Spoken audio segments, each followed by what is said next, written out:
El 12 de marzo de 2021, una madre tomó una decisión que destruiría 3 vidas para siempre. Se quedó de pie en el umbral del dormitorio de sus hijos, mirándolos dormir por lo que sabía sería la última vez. Zion y Sarah Williams, gemelos de 12 años que siempre se habían protegido mutuamente, y Amari, de 9 años. El pequeño que aún se chupaba el dedo y la llamaba mamá con su dulce e inocente voz. Ella hizo sus maletas, tomó sus llaves, salió por la puerta y nunca miró atrás. Pero aquí está lo que hace que este caso sea absolutamente increíble. No los abandonó por unos días. No los dejó por unas semanas. Los dejó por 3 años. 3 años enteros. El Q1. 95 días de completo abandono. Dentro de ese pequeño apartamento de 2 habitaciones en Miami, 3 niños aprendieron a sobrevivir sin padres, sin supervisión, sin un adulto que se preocupara por si vivían o morían. Aquí está la parte que hará que te hierva la sangre. Su madre, Valencia Brooks, no solo se marchó y se olvidó de ellos, planeó su abandono. Cada mes durante 3 años, pagó el alquiler. Cada martes durante 3 años, organizó entregas de comida. Lo justo para mantenerlos con vida. Lo justo para evitar ser acusada de asesinato. Pero nunca, ni una sola vez, volvió a verlos. Lo que estás a punto de escuchar te impactará, te enojará, y te hará cuestionar cómo algo así puede suceder en la América moderna. Pero lo más importante es una historia que debe ser contada. Porque ahora mismo, mientras escuchas esto, puede que haya niños en tu propio vecindario que son invisibles, olvidados, abandonados. Niños que esperan que cualquiera, note que existen. Antes de adentrarnos en este caso, asegúrate de presionar el botón de suscripción y la campanita de notificaciones, porque esta historia se quedará contigo mucho después de que termine. Y quizás hasta pueda salvar la vida de un niño. Para entender cómo una madre pudo abandonar a sus hijos por 3 años, hay que entender a Valencia Brooks, a los 35 años.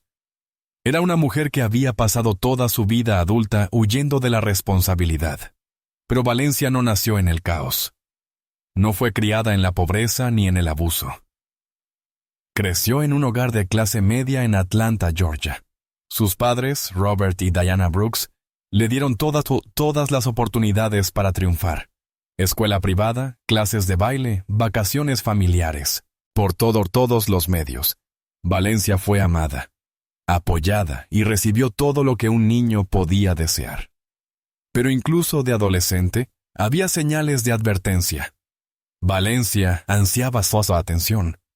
Necesitaba ser el centro de cada habitación, la estrella de cada historia. Aprendió temprano que su aspecto podía darle lo que quisiera. A los 16, salía con hombres mayores con coches y dinero. A los 17, estaba embarazada de su primer hijo. Sus padres quedaron devastados. La criamos o mejor que esto, diría más tarde Diana Brooks a los investigadores. No sabemos en qué fallamos, pero Valencia no veía su embarazo como un error. Lo veía como una oportunidad. El padre del bebé era Marcus Williams, de 23 años, estudiante de un colegio comunitario que trabajaba a medio tiempo en un taller mecánico. No era rico, pero era mayor, y eso hacía que Valencia se sintiera madura y sofisticada. Llamó a la bebé Essence e inmediatamente comenzó a planear cómo esa niña mejoraría su vida. Pensé que tener un bebé haría que Marcus quisiera casarse conmigo, admitió después. Pensé que nos convertiría en una familia real. Pero Marcus tenía otros planes. En el momento en que Essence nació, desapareció. Sin manutención, sin contacto, sin ayuda de ningún tipo. Valencia tenía 17 años, con un recién nacido, y ninguna idea de cómo cuidarla. Pero en lugar de asumir y aprender a ser madre, Valencia tomó su primera decisión de abandono. Le entregó a Essence a su madre. «Soy demasiado joven para esto», les dijo a sus padres. Necesito terminar la escuela y resolver mi vida. Diana Brooks aceptó criar a su nieta, pensando que sería algo temporal. Pensamos que estábamos ayudando, recordó Diana. Ella dijo que solo necesitaba un año para estabilizarse. Pero Valencia no tenía intención de recuperar a Essence. Aprendió algo importante. Los hijos eran obstáculos para la vida que quería, y los obstáculos podían eliminarse. Valencia se mudó a Miami en 1999, diciendo a todos que perseguía oportunidades de modelaje. Era lo suficientemente bella para modelar, pero le faltaba disciplina y ética de trabajo. En cambio, pasó de un trabajo a otro. Mesera, dependienta, breves períodos como promotora de clubes. Aprendió a vivir de los hombres. Siempre había un novio dispuesto a pagarle la renta, comprarle ropa, llevarla a cenas caras. Valencia perfeccionó el arte de ser la novia perfecta. Sexy, divertida, despreocupada, el tipo de mujer con la que los hombres querían ser vistos. Pero había una regla en todas sus relaciones. Nada de compromisos serios. No quería matrimonio. No quería hijos. Quería libertad. Durante 6 años, ese estilo de vida funcionó a la perfección. Luego, en 2000, conoció a Marcus Richard, no el mismo Marcus de su adolescencia. Este era otro Marcus, un obrero de la construcción, encantador, guapo y completamente obsesionado con Valencia. Se mudaron juntos en apenas 3 meses. Por primera vez desde que dejó Atlanta, Valencia sintió que quizá quería algo permanente. Marcus hablaba de matrimonio, de comprar una casa, de construir una vida juntos, y Valencia se permitió creer que podía suceder. Entonces quedó embarazada, no de un bebé, sino de gemelos. Marcus al principio estaba emocionado. ¿Gemelos? Vamos a tener gemelos, cariño. Pero a medida que avanzaba el embarazo, Marcus empezó a cambiar. La realidad de mantener a 3 personas con el salario de un obrero de la construcción era abrumadora. Comenzó a trabajar más horas, a quedarse fuera hasta tarde, a volver borracho con mayor frecuencia. Para cuando Zion y Sarah nacieron en 2009, Marcus ya estaba emocionalmente ausente. Cuando los gemelos tenían 6 meses, se fue. Sin aviso, sin explicación, sin dirección de reenvío. Valencia se despertó una mañana y encontró una nota en la mesa de la cocina. No puedo con esto, lo siento. Enviaré dinero cuando pueda. Nunca envió dinero y Valencia nunca lo volvió a ver. Ahora tenía 26 años, con 2 bebés y sin ningún sistema de apoyo. Había roto lazos con su familia cuando se negó a hacerse cargo de Essence. No tenía habilidades laborales reales ni educación más allá de la secundaria. Por primera vez en su vida, Valencia estaba realmente atrapada. Pero también era ingeniosa. Aprendió a manipular el sistema como una profesional. Asistencia del gobierno, cupones de alimentos, WIC, vales de vivienda, ayuda para el cuidado infantil. Descubrió que ser madre soltera en apuros venía con beneficios, simpatía, ayuda financiera y excusas para que no se esperara más de ella. Se mudó con los gemelos a un apartamento subsidiado en Overtown, Miami, un barrio difícil donde nadie hacía demasiadas preguntas y todos se ocupaban de lo suyo. Perfecto para una mujer que no quería ser observada. Pero Valencia seguía sin querer ser madre. Veía a Zion y a Sarah como cargas, no bendiciones. Cuando lloraban, se sentía molesta, no preocupada. Cuando necesitaban atención, se sentía atrapada, no amorosa. Cuando se enfermaban, lo veía como una molestia, no con preocupación.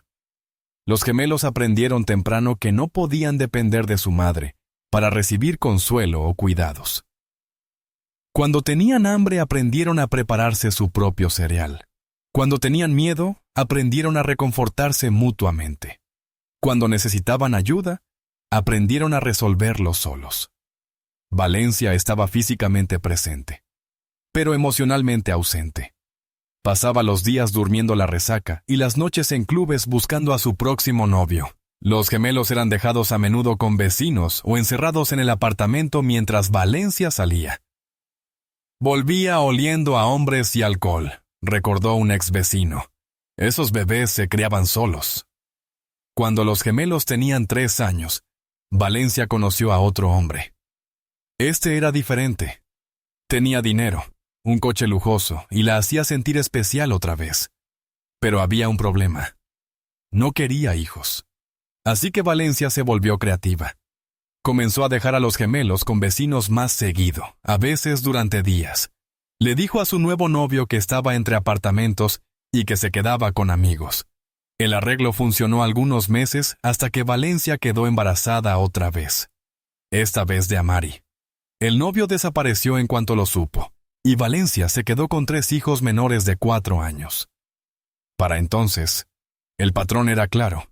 Valencia atraía a hombres que no querían hijos, y los hijos espantaban a los hombres que Valencia quería.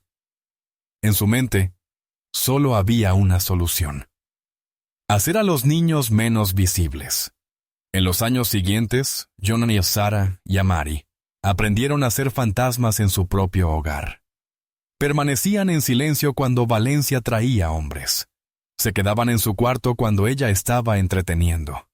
Aprendieron que sus necesidades siempre venían al final.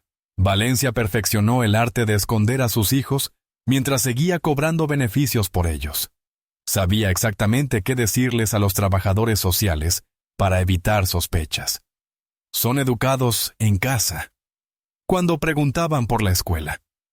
Son tímidos. Cuando preguntaban por qué nunca los veían. Están con su padre. Cuando se programaban visitas. Valencia había aprendido a manipular cada sistema diseñado para proteger a los niños, y durante años funcionó. Hasta 2021, cuando conoció a Demetrius Taylor. Demetrius era todo lo que Valencia siempre había querido.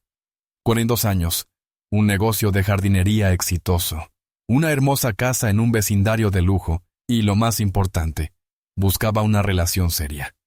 Pero Demetrius tenía un requisito innegociable. No me llevo con los niños. Había sido claro desde la primera cita. Estoy en una etapa de mi vida en la que quiero concentrarme en mi pareja, le dijo. No quiero ser el padrastro de nadie.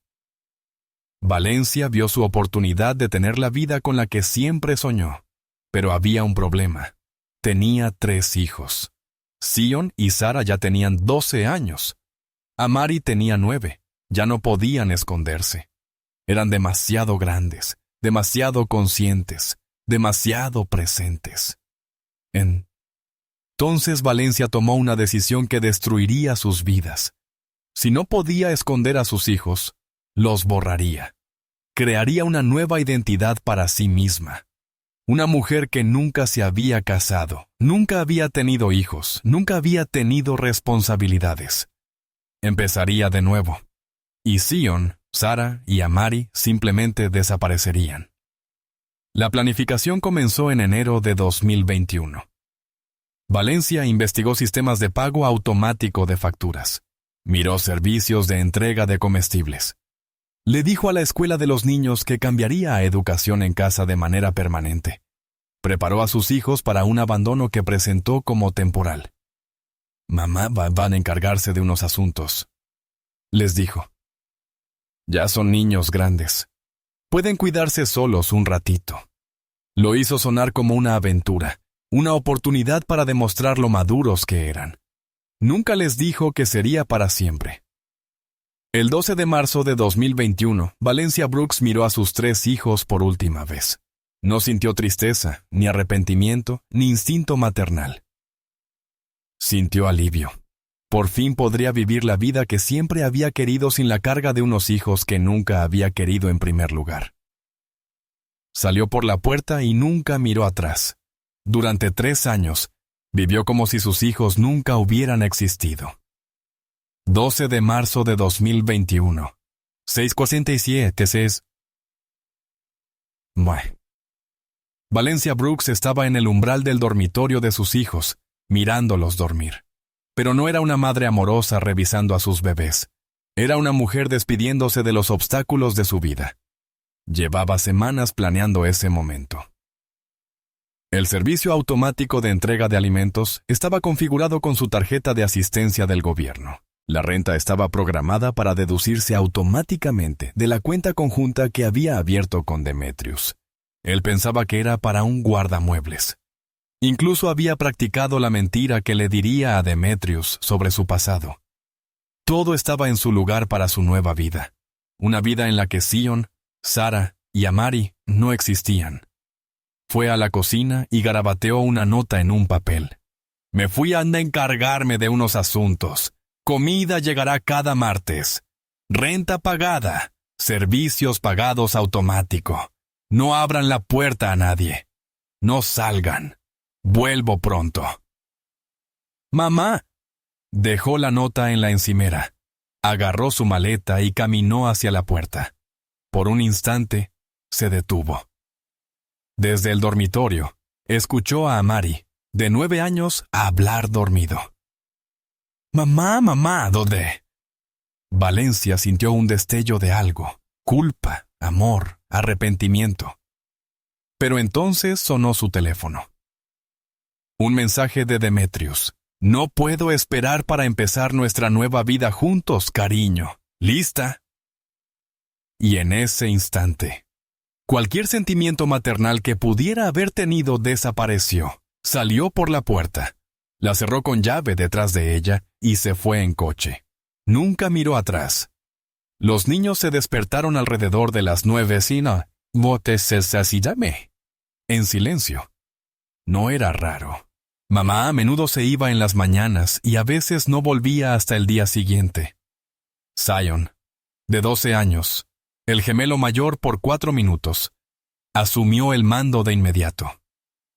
«Vamos, chicos», les dijo a sus hermanos. «Busquemos algo de desayuno».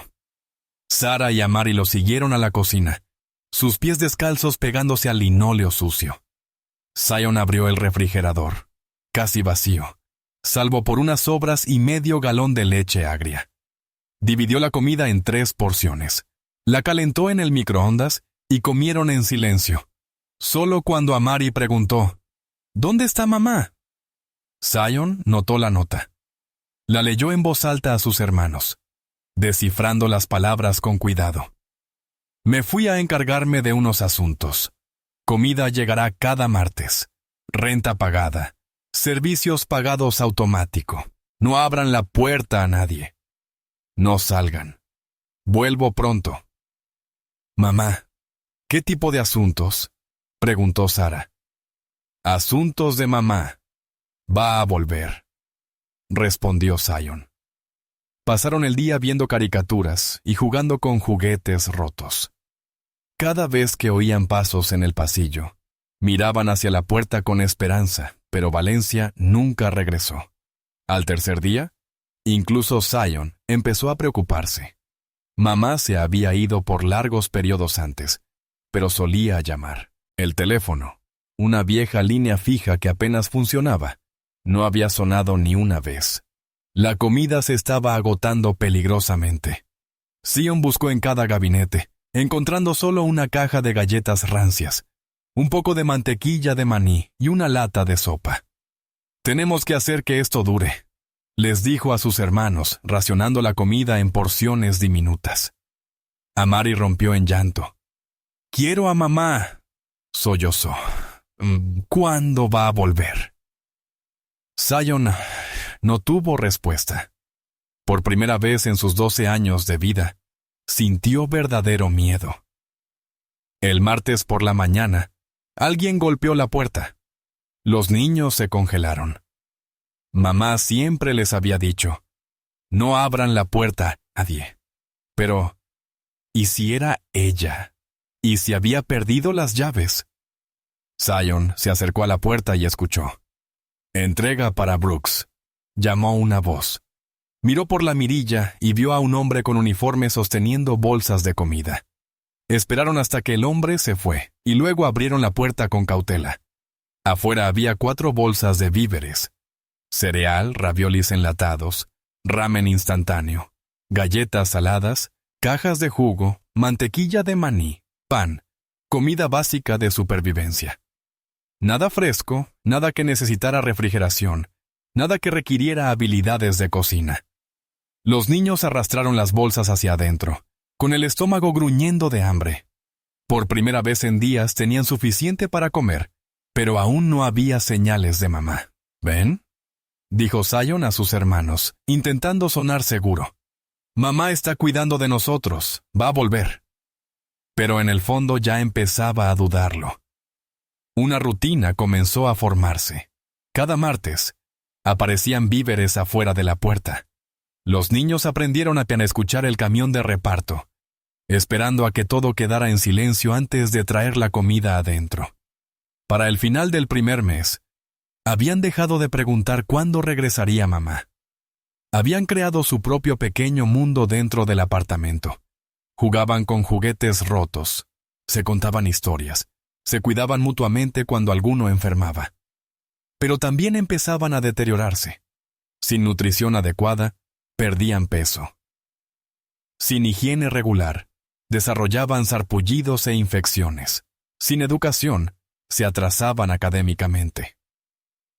Sin interacción social, olvidaban cómo comunicarse con el mundo exterior. John hacía lo posible por ser el adulto, pero seguía siendo solo un niño de 12 años. Cuando Amari tenía pesadillas, John no sabía cómo consolarlo. Cuando Sara tenía fiebre, no sabía qué medicina darle. Cuando el inodoro comenzó a taparse, no sabía cómo arreglarlo.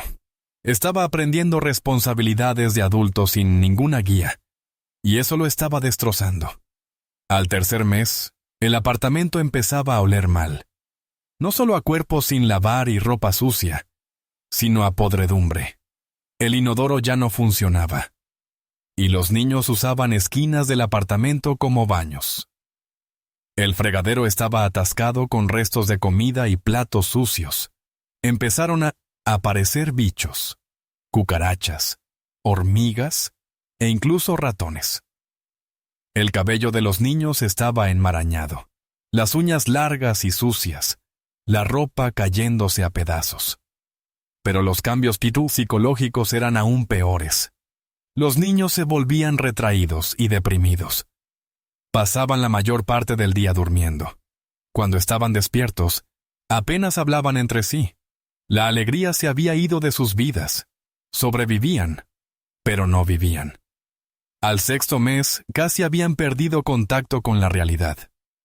Apenas comían, incluso cuando había comida disponible. Dormían la mayor parte del día, y vagaban por el apartamento como fantasmas por la noche. Se comunicaban con gestos y gruñidos. El mundo exterior se había vuelto extraño para ellos. Cuando oían voces en el pasillo, sentían miedo.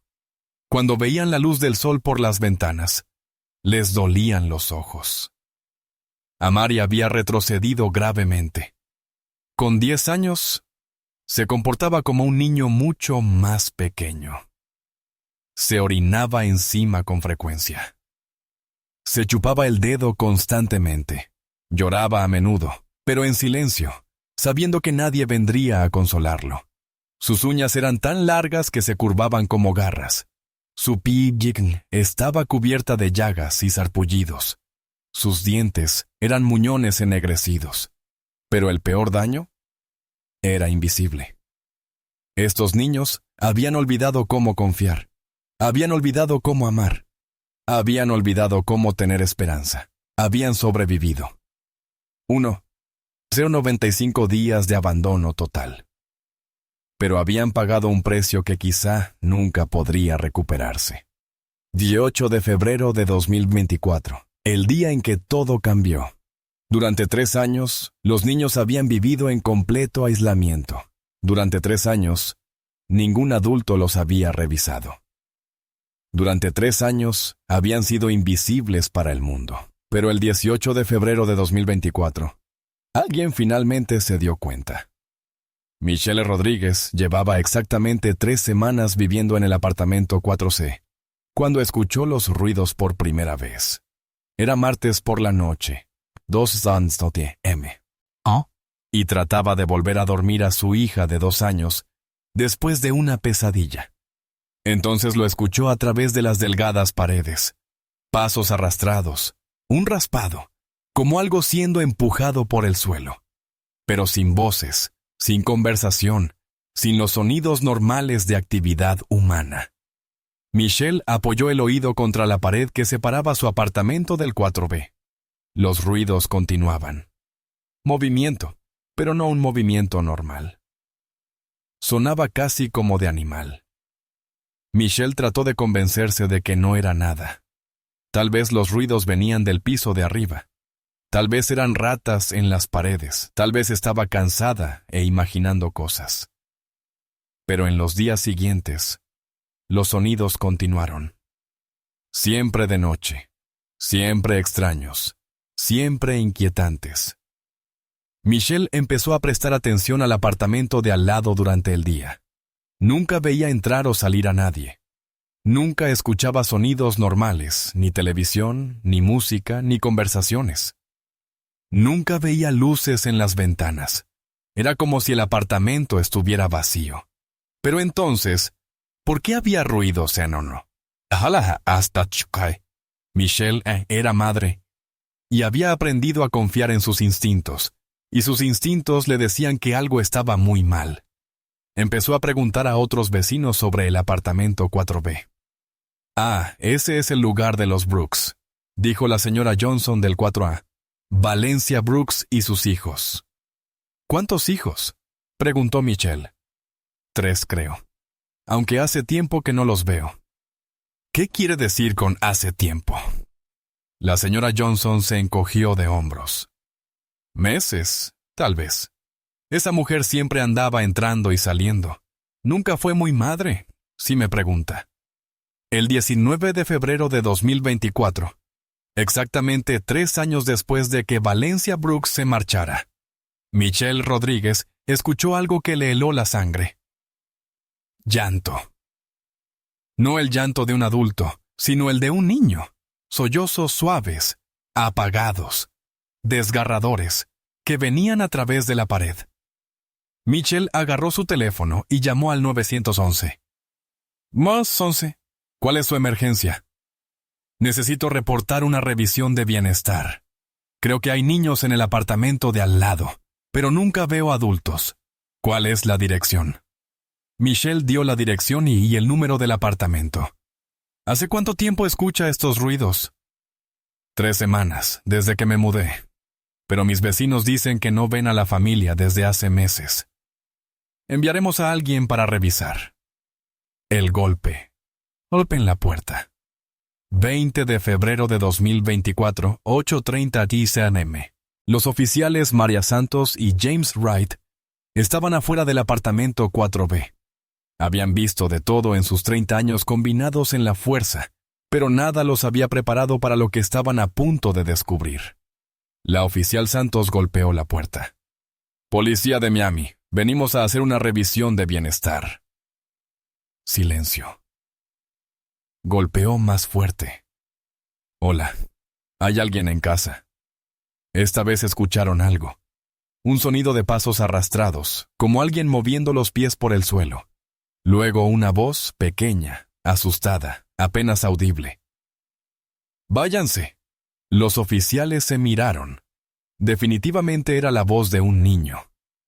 Cariño, somos policías, llamó Santos. Solo queremos asegurarnos de que estés bien. ¿Puedes abrir la puerta? No. Mamá dijo que nunca abriéramos la puerta a nadie. ¿Dónde está tu mamá, cielo? Una larga pausa. No está aquí. ¿Cuándo la viste por última vez? Otra pausa, aún más larga. No me acuerdo. El oficial Wright se acercó más a la puerta. Hijo, ¿cómo te llamas? Zion. ¿Cuántos años tienes, Zion? 14. Ambos oficiales se sorprendieron.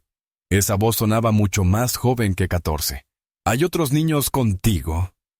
Mi hermana y mi hermano. ¿Y adultos? ¿Hay algún mayor allí? La pausa más larga de todas. Mamá no está aquí. ¿Cuándo se fue? No sé, hace mucho tiempo. Los oficiales entendieron que se trataba de una situación grave. Después de lo que pareció una eternidad, escucharon el lento sonido metálico de una cadena quitándose, el clic de un cerrojo girando, el crujido de una puerta abriéndose lentamente. Y entonces la oficial Santos tuvo que taparse la boca para no soltar un grito. De pie en el umbral había un adolescente que parecía haber sido criado por lobos. Su cabello le colgaba hasta los hombros en mechones gruesos y enmarañados que parecían no haberse lavado en años. Sus uñas medían más de 1 pulgada, curvas y amarillas como garras. Su ropa eran harapos que apenas cubrían su esqueleto. Con 14 años, Zion parecía de 10, debido a la desnutrición severa. Su piel estaba cubierta de suciedad, sarpullidos y llagas abiertas. Pero fueron sus ojos los que les rompieron el corazón. Eran los ojos de alguien que había perdido la esperanza hacía mucho tiempo. Detrás de él, otras 2 figuras se acurrucaban en las sombras. Una niña idéntica a él, excepto que su cabello era aún más largo y enmarañado. Y un niño más pequeño que sujetaba con fuerza un peluche mugriento y miraba a los oficiales con los ojos muy abiertos y aterrorizados. El olor que salió del apartamento era insoportable. Heces humanas, comida podrida, podredumbre, muerte.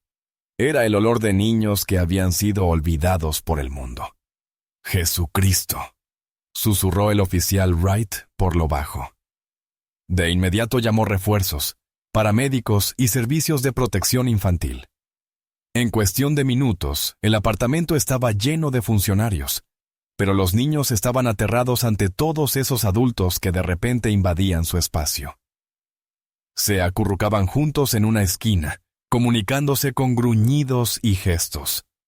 Cuando los investigadores comenzaron a documentar la escena, el verdadero horror de lo ocurrido quedó claro. El apartamento era inhabitable, basura apilada por todas partes, envases de comida enmohecidos sobre cada superficie, desechos humanos en las esquinas donde los niños se habían visto obligados a hacer sus necesidades cuando el inodoro dejó de funcionar. Las ventanas estaban cubiertas con mantas que bloqueaban toda luz natural. La detective Sarah Martínez llegó al lugar e inmediatamente comenzó a investigar. Su primera pregunta era obvia: ¿dónde estaba Valencia Brooks? La renta se estaba pagando automáticamente desde una cuenta bancaria conjunta, Valencia Brooks y Demetrius Taylor. Una rápida búsqueda en la base de datos reveló que Demetrius Taylor era dueño de un negocio de jardinería en Coral Springs. La detective Martínez había encontrado su primera pista. Pero al mirar a esos 3 niños destrozados, siendo cargados en ambulancias, se hizo una promesa. Valencia Brooks iba a pagar por lo que había hecho. La cacería de una de las peores madres de Estados Unidos estaba a punto de comenzar. Mientras Zion, Sarah y Amari eran trasladados de urgencia al Jackson Memorial Hospital, la detective Sarah Martínez empezaba a reconstruir uno de los casos de abandono infantil más impactantes en la historia de Miami. La primera pista llegó rápido. Los pagos automáticos de la renta salían de una cuenta conjunta, registrada a nombre de Valencia Brooks y Demetrius Taylor. La mayoría de personas que abandonan a sus hijos no siguen pagando la renta, dijo Martínez a su compañero. Esta mujer esconde algo. Una búsqueda reveló que Demetrius Taylor era propietario de Taylor Landscaping, un negocio exitoso en Coral Springs. La dirección correspondía a un vecindario acomodado, un mundo totalmente distinto a la miseria en la que habían encontrado a los niños. Mientras sus hijos sufrían en ese apartamento, Valencia vivía una vida de lujos. Cargos en restaurantes caros, tiendas de ropa de diseñador, tratamientos de spa, reservas de vacaciones. En 3 años había gastado más de $75,000 en sí misma, mientras enviaba $20 en víveres a sus hijos cada semana. El rastro financiero llevó a Martínez directamente a la dirección de Demetrius Taylor. 25 de febrero de 2024, 5 días después de que los niños fueran descubiertos. La detective Martínez estaba frente a una hermosa casa en Coral Springs, preparándose para lo que estaba a punto de descubrir. La casa era una mansión. 4 habitaciones, 3 baños, piscina, garaje para 3 autos. Un BMW nuevo estaba en la entrada. Aquí era donde vivía Valencia Brooks, mientras sus hijos morían lentamente en la miseria. Martínez llamó a la puerta. Atendió a una mujer bien vestida, con el cabello perfecto y una manicura reciente. Valencia Brooks parecía recién salida de una revista. ¿Puedo ayudarla?, preguntó Valencia con una sonrisa. ¿Valencia Brooks? Sí, soy la detective Martínez, del Departamento de Policía de Miami. Necesitamos hablar. La sonrisa de Valencia se desvaneció ligeramente, pero mantuvo la compostura. ¿Todo está bien? Señora, ¿cuándo fue la última vez que vio a sus hijos? El color desapareció del rostro de Valencia. Sabía que todo había terminado. ¿Qué hijos? Martínez no podía creer lo que escuchaba. Sus hijos, señora. Zion, Sarah y Amari Brooks. ¿Cuándo los vio por última vez? Puedo explicarlo. Está usted arrestada por abandono y negligencia infantil. Mientras las esposas se cerraban alrededor de su muñeca, Valencia finalmente se quebró. Pero no lloraba por sus hijos, lloraba por sí misma. «Yo pagaba la renta», gritó mientras Martínez la metía en el coche policial. «Me aseguré de que tuvieran comida. No los abandoné». Pero todos los que escucharon esas palabras sabían la verdad. Valencia Brooks había abandonado a sus hijos de la peor manera posible. Los había mantenido apenas con vida mientras los borraba de su existencia. De regreso en la estación, la detective Martínez se sentó frente a Valencia Brooks en una pequeña sala sin ventanas. Ya no quedaba rastro de la mujer confiada y elegante de Coral Springs. Valencia se veía pequeña, asustada y acorralada. Valencia, sus hijos fueron encontrados en condiciones en las que la mayoría de la gente no tendría ni animales, comenzó Martínez. Tienen 15 y 12 años, y apenas pueden hablar en oraciones completas. Yo me aseguré de que tuvieran comida. Comida procesada entregada una vez a la semana. Sin frutas ni verduras frescas. Sin leche. Sin nutrición adecuada para niños en crecimiento. Yo pagué la renta. Pagó la renta para no meterse en problemas por tener a 3 niños viviendo solos en un apartamento sin supervisión adulta. Yo iba a regresar. ¿Cuándo, Valencia? Han pasado 3 años. 3 años. Martínez sacó fotos del apartamento. Valencia hizo una mueca al verlas. Su hijo Zion marcó rayas en la pared, continuó Martínez. Neta 95 marcas. Contaba los días hasta que usted volviera. ¿Sabía que intentó llamarla? Los ojos de Valencia se abrieron. La llamó 3 veces en los 2 primeros meses. Usted nunca contestó. Nunca devolvió la llamada. Las lágrimas comenzaron a rodar por el rostro de Valencia, pero Martínez no había terminado. Mientras sus hijos vivían como animales, usted publicaba en Instagram sobre su vida bendecida. Fue a las Bahamas 2 veces. Compró un BMW. Dígame, ¿cómo hace una madre eso?, exigió Martínez.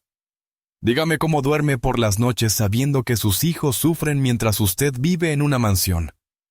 Finalmente, Valencia se derrumbó y dijo la verdad. Se había mudado con Demetrius y le dijo que no tenía hijos. Había creado una identidad completamente nueva para sí misma. Consiguió un trabajo en una boutique de lujo, diciéndoles a sus compañeros de trabajo que era soltera y sin hijos. Durante 3 años vivió como si nunca hubiera tenido hijos. Yo solo quería ser feliz, lloró.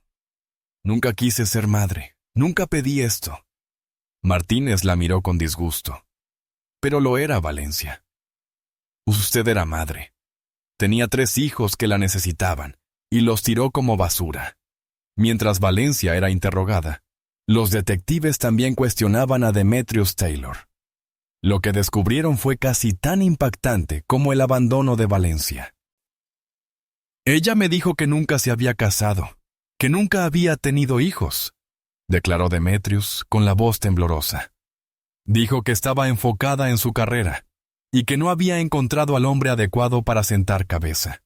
Demetrius tenía 42 años. Era exitoso y buscaba una relación seria. Yo fui claro desde el principio. No quería ser el padrastro de nadie, explicó. Quería una pareja, no una familia hecha. Valencia había sido tan convincente en sus mentiras que Demetrius nunca sospechó la verdad. A veces trabajaba hasta tarde. Decía que cubría turnos en la boutique, continuó. Recibía llamadas que decía que eran de su jefe. Nunca actuó como alguien que tuviera hijos que dependieran de ella. Cuando los investigadores preguntaron por los pagos de la renta, Demetrius se mostró confundido. Ella me dijo que pagaba un guardamuebles donde guardaba pertenencias familiares, explicó. Fotos, muebles de su abuela, cosas así. No era tanto dinero, así que nunca lo cuestioné. La revelación de que Valencia había estado pagando el apartamento de sus hijos mientras le decía a su novio que era para almacenamiento, mostró la naturaleza calculada de su engaño. Si hubiera sabido que esos niños existían, yo mismo habría llamado a la policía, dijo Demetrius, con lágrimas en los ojos. Ningún niño merece lo que ellos pasaron. Los fiscales consideraron acusar a Demetrius como cómplice, pero la evidencia era clara. Él era otra víctima de las mentiras de Valencia. Cooperó plenamente con la investigación, entregando todos los registros financieros y comunicaciones con ella. A medida que la investigación avanzaba, surgían más pruebas de la indiferencia cruel de Valencia.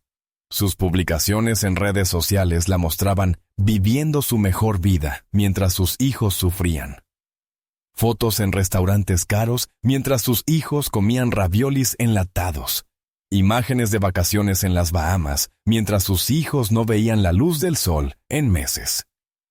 Compras de ropa de diseñador mientras sus hijos vestían harapos. Los registros bancarios mostraron que había recibido más de $18,000 en pagos de manutención de Marcus Williams durante 3 años. Usó ese dinero, destinado a mantener a sus hijos, para financiar su nuevo estilo de vida. Mientras tanto, seguía cobrando asistencia del gobierno alegando que los niños vivían con ella, pero eran educados en casa y tímidos. Incluso presentó informes falsos de educación en casa para evitar visitas de bienestar. La prueba más condenatoria fue una llamada telefónica grabada entre Valencia y una amiga, 2 años después del abandono. «Chica, estoy viviendo mi mejor vida», se la escucha decir a Valencia. Sin dramas, sin estrés, sin niños llorando y pidiendo cosas. Finalmente encontré la vida para la que nací. Cuando su amiga preguntó por sus hijos, Valencia se rió. ¿Qué hijos? Yo no tengo hijos. Los había borrado por completo de su mente. Mientras los fiscales armaban su caso, sabían que tenían una condena asegurada. La evidencia era abrumadora. La nota que Valencia dejó, probando la premeditación. Los registros financieros que mostraban su vida de lujos. Las publicaciones en redes sociales que revelaban su completa indiferencia. Las llamadas telefónicas que probaban que sabía que sus hijos intentaban contactarla.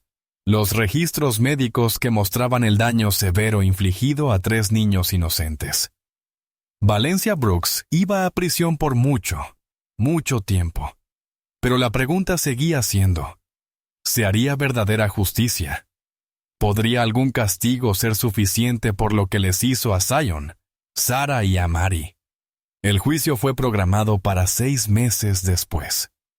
Valencia Brooks fue sentenciada a 45 años de prisión, sin posibilidad de libertad condicional, hasta cumplir 25. La jueza lo llamó el caso más cruel de abandono infantil que había visto en su vida. Hoy Valencia se encuentra en la institución correccional Lowell. Nunca ha expresado un remordimiento genuino por haber abandonado a sus hijos. Zion, Sarah y Amari fueron colocados con padres de acogida experimentados. Marcus y Kesha Johnson. Los niños están sanando poco a poco, pero el trauma durará para siempre. Este caso me persigue porque muestra cómo los niños pueden volverse invisibles a plena vista. Durante 3 años, estos pequeños vivieron rodeados de vecinos. Y aún así, nadie notó que habían desaparecido. La escuela no hizo seguimiento. Los servicios sociales los perdieron de vista. La comunidad miró hacia otro lado.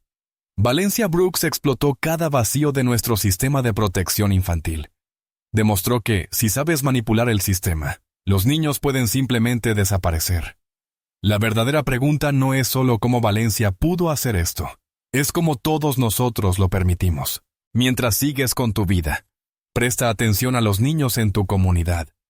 Los que nunca ves jugar afuera, las familias que parecen aisladas, los pequeños que quizá estén esperando que alguien note que existen. No asumas que otra persona está vigilando. No asumas que alguien más intervendrá. Porque en algún lugar, ahora mismo, puede haber otro Sion. Siddhartha Yamari esperando que alguien lo salve, antes de que sea demasiado tarde. Si esta historia te conmovió, compártela, suscríbete, y lo más importante, presta atención a los niños que te rodean, porque todo niño merece algo mejor de lo que Valencia Brooks les dio a los suyos. Gracias, Pevor.